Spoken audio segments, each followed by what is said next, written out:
నమో బుద్ధాయ. ఆరోగ్యాభిలాషులారా,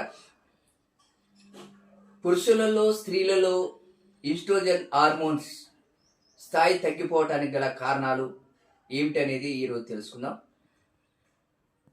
ఈ hormones imbalance కావటం వలన పీరియడ్స్ ఇర్రెగ్యులర్గా ఉండటం, ఒక్కోసారి పీరియడ్స్ ఎక్కువ తక్కువ రావటం, అధికంగా కావటం, ఒకసారి కొంచెం కొంచెం కావటం, అలాగనే స్కిన్ డై కావటం, అన్నం సరిగా విడుదల కాకపోవటం, ఎగ్స్ క్వాలిటీ విడుదల కాకపోవటం, యోని దగ్గర జిగురు తగ్గిపోయి మంటలు దురదలు రావటం, లైంగిక వాంఛ తగ్గిపోవటం, కోరికలు లేకపోవటం, రొమ్ములో గడ్డలు రావటం, అలసట, మానసిక ఒత్తిడి, ఆందోళన, నిద్ర పట్టకపోవటం, శరీరం వేడిగా ఆవిరి కావటం, రాత్రి చెమటలు పట్టడం, ఇలాంటి అనేక సమస్యలతోని ఇబ్బంది పడాల్సినటువంటి పరిస్థితి వస్తుంది.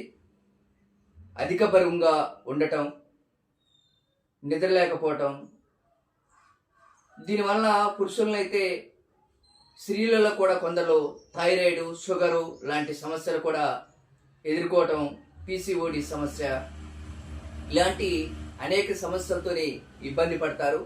ఈ హార్మోన్స్ ఇన్బ్యాలెన్స్ కావటం వలన, ఈస్ట్రోజన్ హార్మోన్స్ తగ్గిపోవటం వలన. దీనికి చికిత్సా మార్గాలు ఆయుర్వేదిక్లో లేదా ఇంటి వైద్యంకు సంబంధించి శొంఠి, ఇంగువ, సూర్ణంలో బెల్లం కలిపేసి ఉండలుగా చేసి ఉదయం సాయంత్రం టాబ్లెట్ లెక్క ఆ సూర్ణం ఉండల్ని తినాల్సి ఉంటుంది. అలాగనే మెంతుకూర, బచ్చల కూర, పాలకూర, తోటకూర, ఈ 4 రకాల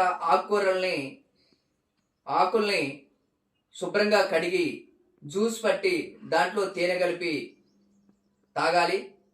అలాగనే మునగాకు, కరివేపాకు జ్యూస్ని కూడా సాయంత్రం పూట జ్యూస్ తీసి దాంట్లో తేనె కలిపి తాగాలి. ఉదయం మెంతుకూర, బచ్చల కూర, పాలకూర, తోటకూర జ్యూసు, సాయంత్రం మునగాకు, కరివేపాకు జ్యూసు తాగాలి. 2 పూట్ల శొంఠి, ఇంగువ, బెల్లంతో చేసినటువంటి ఉండలుగా చేసినటువంటి ట్యాబ్లెట్స్ని వాడాలి. ఫైబర్ ఫుడ్ని ఎక్కువగా తీసుకోవాలి. పళ్ళ రసాలు, పండ్లు, అలాగనే పచ్చటి ఆకుకూరల్ని ఎక్కువగా తీసుకోవాలి.